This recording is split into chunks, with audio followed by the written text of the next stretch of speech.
हाँ तो चलिए, आज हम नया चैप्टर शुरू कर रहे हैं, वो है वेक्टर्स। और भाई एक चीज़ बता दूँ, बिना वेक्टर्स और कैलकुलस के अगर आप फिज़िक्स आगे पढ़ने वाले हैं तो आपको फिज़िक्स से नफ़रत हो जाएगी और आप अपनी स्टोरी में ये डालोगे कि फिज़िक्स साइंस क्यों ले ली यार मैंने, ऐसा वाला सीन हो जाता है। तो ध्यान रखना, इसलिए होता है क्योंकि आपको वेक्टर्स और कैलकुलस वाले पार्ट आपको नहीं आता है, तो इसको इम्प्रूव करना पड़ेगा, इसको अच्छा बनाना पड़ेगा आपको थोड़ा सा, तब जाके फिज़िक्स की ब्यूटी आपको समझ में आएगी। फिज़िक्स बहुत मज़ेदार चीज़ है यार।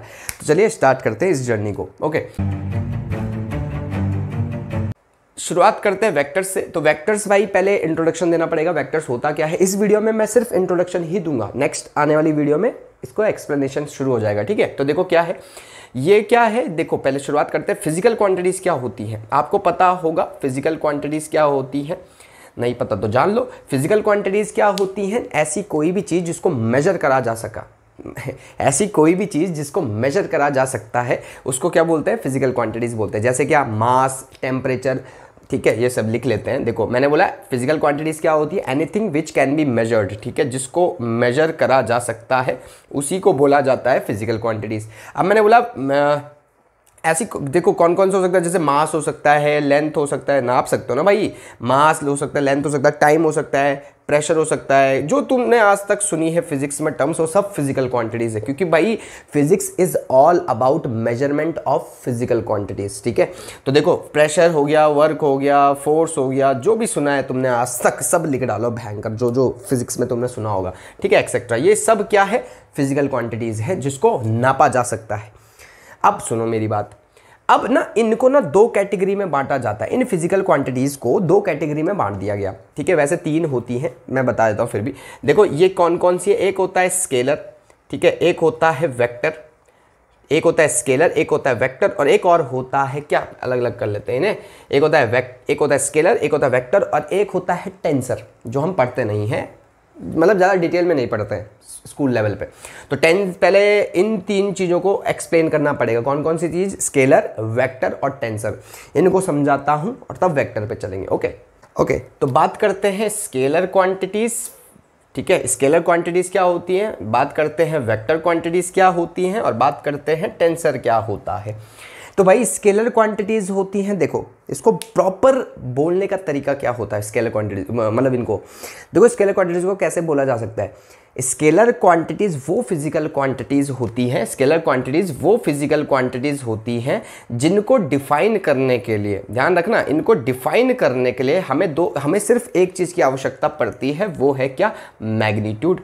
ध्यान रखना, मैंने क्या बोला, मैग्नीट्यूड का मतलब होता है वैल्यू। ध्यान रखना, सिर्फ वैल्यू अगर मैं बता दूं ना तो आपको पता चल जाएगा कि वो स्केलर क्वांटिटी है, मतलब उसमें डायरेक्शन देने की आपको आवश्यकता नहीं पड़ेगी।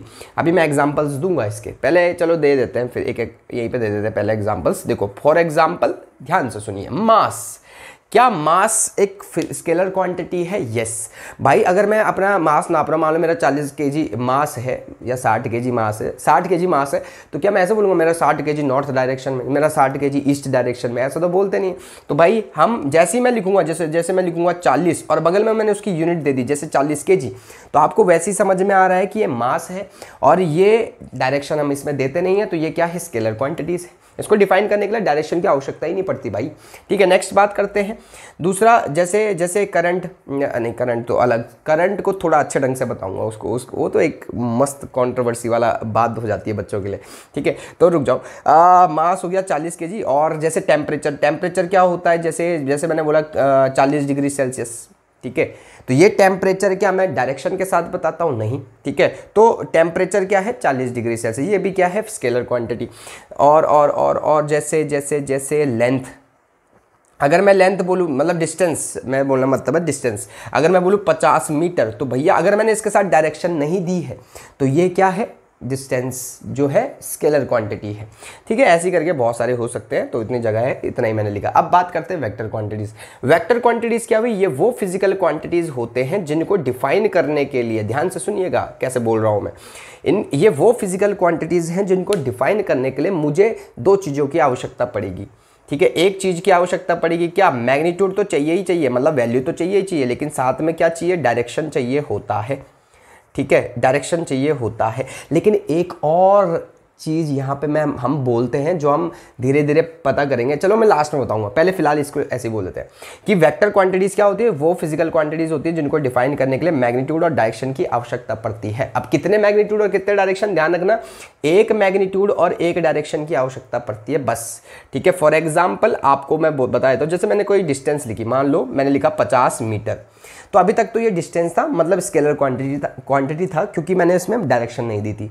लेकिन मैं बोलूँ वो ना 50 मीटर की तरफ गया और 50 मीटर गया नॉर्थ डायरेक्शन में, तो भैया आप डिस्टेंस जब मैग्नीट्यूड के साथ डायरेक्शन भी बता रहे हो तब ये डिस्टेंस नहीं कहलाता, तब ये डिस्प्लेसमेंट कहलाता है। आई होप समझ में आ रहा हो, तब ये डिस्प्लेसमेंट कहलाता है। तो डिस्प्लेसमेंट क्या है, वेक्टर क्वांटिटी है। जैसे अगर मैं बोलूँ स्पीड, जैसे पहले समझते हैं स्पीड क्या होती है, जैसे मैं लिखा 40 मीटर पर सेकेंड।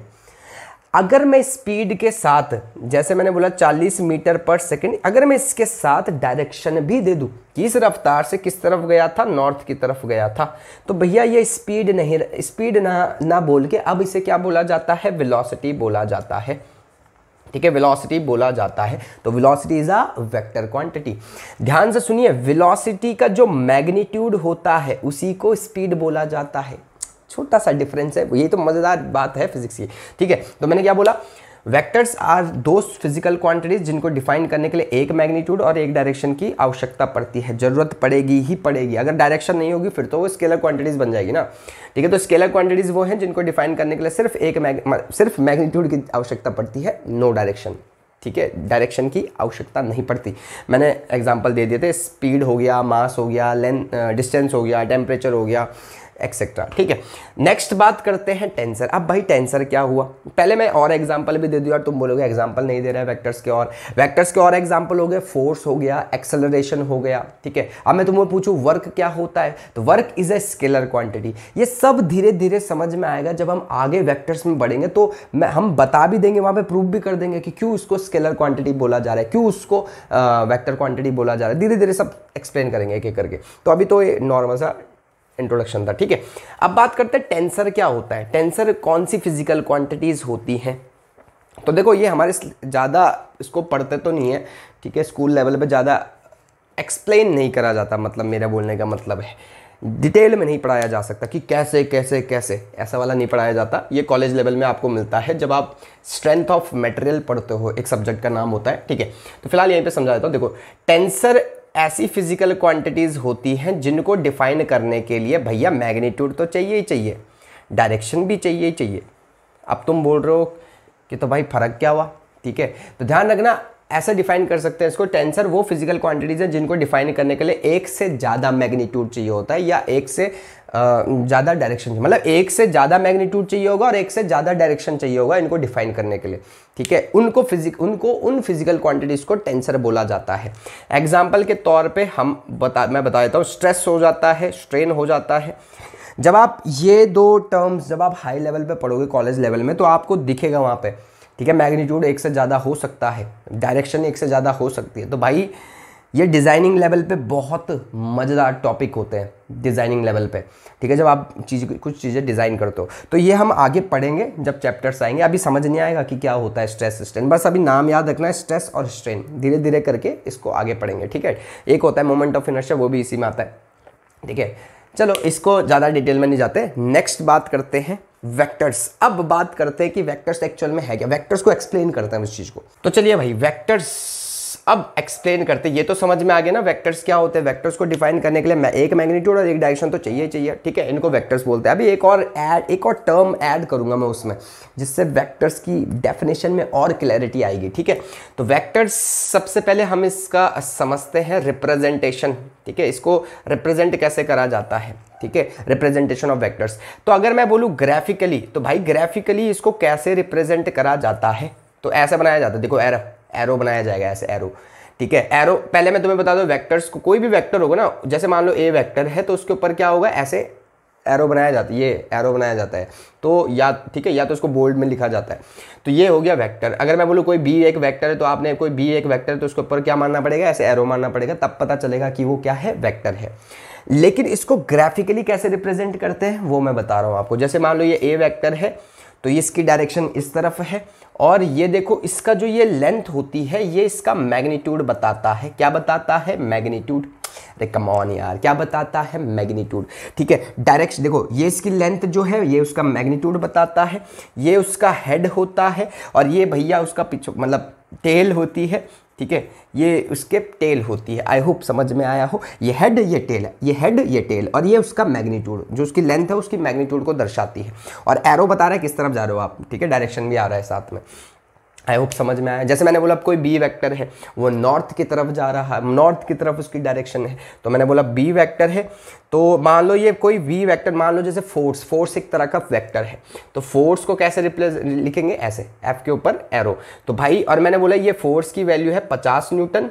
ठीक है, और मैंने बोला नॉर्थ की तरफ जा रहा है, ऊपर की तरफ, तो मैं क्या लिखूंगा? नॉर्थ की तरफ। ऐसा बना दिया। ग्राफिकली मुझे बनाना है भाई। अभी इंजीनियर्स करते क्या थे? इंजीनियर्स ना इन चीज़ों को पढ़ने के लिए, किसी भी चीज़ को पढ़ने के लिए इंजीनियर इसको ग्राफिकली बनाते थे। पहले डायग्राम्स बनाते थे उनको एनालाइज करने के लिए उन चीज़ों को। तो पहले ऐसा करा जाता था, अब तो चीज़ें चेंज हो गई, अब तो सारा कंप्यूटराइज्ड हो गया है चीज़ें। ठीक है, तो फिलहाल अभी देखो कैसे करते हैं ग्राफिकली। ये मैंने बोला आपने जैसे कोऑर्डिनेट सिस्टम बनाओगे, मान लो फिलहाल ऐसे लिखो।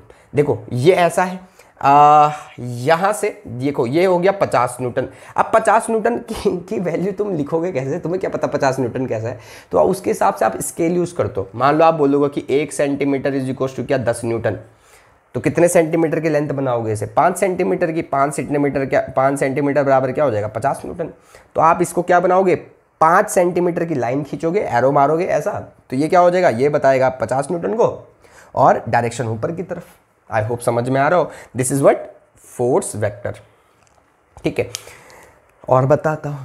अब देखो, अगर आपके पास कोई वेक्टर है, देखो और चीज समझते हैं डिटेल में। देखो, अगर आपके पास कोई वेक्टर है, वेक्टर के पास मैंने तुम्हें बोला एक होता है मैग्नीट्यूड और दूसरा होता है डायरेक्शन। अब इसके मैग्नीट्यूड को लिखने का तरीका कैसा होता है? मैं ग्राफिकली नहीं बोल रहा हूं, अब नॉर्मली कैसे लिखा जाता है उसको, एनालिटिकली जिसको बोलते हैं। देखो इसको कैसे लिखा जा रहा है। देखो ए वेक्टर जो है इसके पास एक मैग्नीट्यूड है, तो अगर मॉडुलस के अंदर आप इसको बंद कर रहे हो तो ये उसका मैग्नीट्यूड को दर्शाता है। एक तरीका तो ये है, मतलब ये इसके मैग्नीट्यूड को लिखने का तरीका ये है, इसका मैग्नीट्यूड हो गया।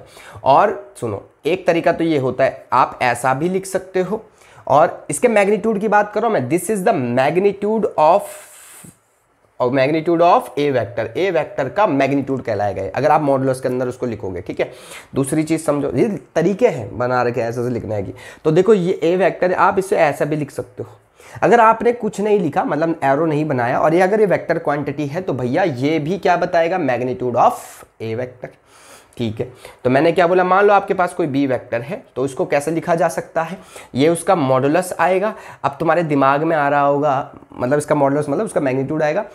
अब तुम्हारे दिमाग में आ रहा है यार वेक्टर है, मैग्नीट्यूड तो ठीक है, पर डायरेक्शन कैसे पता चल, डायरेक्शन कैसे रिप्रेजेंट करेंगे? तो भैया डायरेक्शन को रिप्रेजेंट करने के लिए एक मजेदार चीज आती है, वो है यूनिट वेक्टर। कम ऑन, क्या? Unit vector. भाई यूनिट वेक्टर क्या होता है? देखो मैं लिख लेता हूँ, बी कैप से दर्शाते हैं इसको। तो ये वाला पोर्शन इसका बात करता है मैग्नीट्यूड बताने का। ये वाला जो यूनिट वेक्टर होता है, अभी मैं बताऊंगा क्या होता है। ये जो यूनिट वेक्टर्स होते हैं, ये बताता है उनकी डायरेक्शन, उस वेक्टर की डायरेक्शन को रिप्रेजेंट करता है। फिर से सुनो क्या बोला मैंने। मान लो कोई बी वेक्टर है, मान लो जैसे ये बी वेक्टर है, मैंने इसको ग्राफिकली बना दिया, ऐसा कोई बना दिया।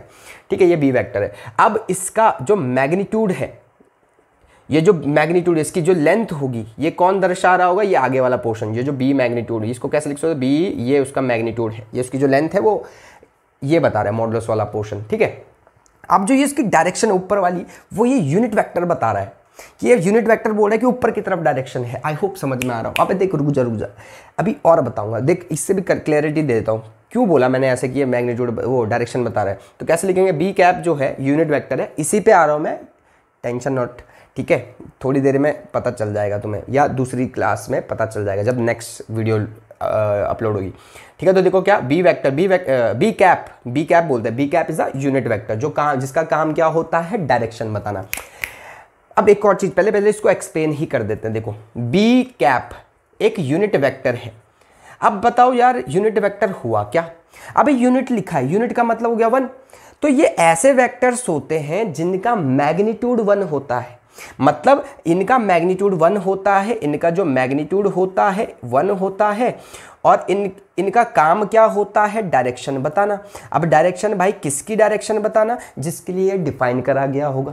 तो ये जो बी कैप था ये किसके लिए डिफाइन करा गया था, बी वेक्टर के लिए, तो ये इसकी डायरेक्शन बताएगा। मतलब अगर ये बी वेक्टर ऊपर की तरफ जा रहा है ना, तो ये जो डायरेक्शन बताने का काम है वो ये कर रहा है बी कैप। ये बोलेगा कि बी कैप ऊपर की तरफ है, ठीक है, ये इस बी वेक्टर का बी कैप का है, ऊपर की तरफ है, this is a B cap, जो ऊपर की तरफ दर्शा रहा है।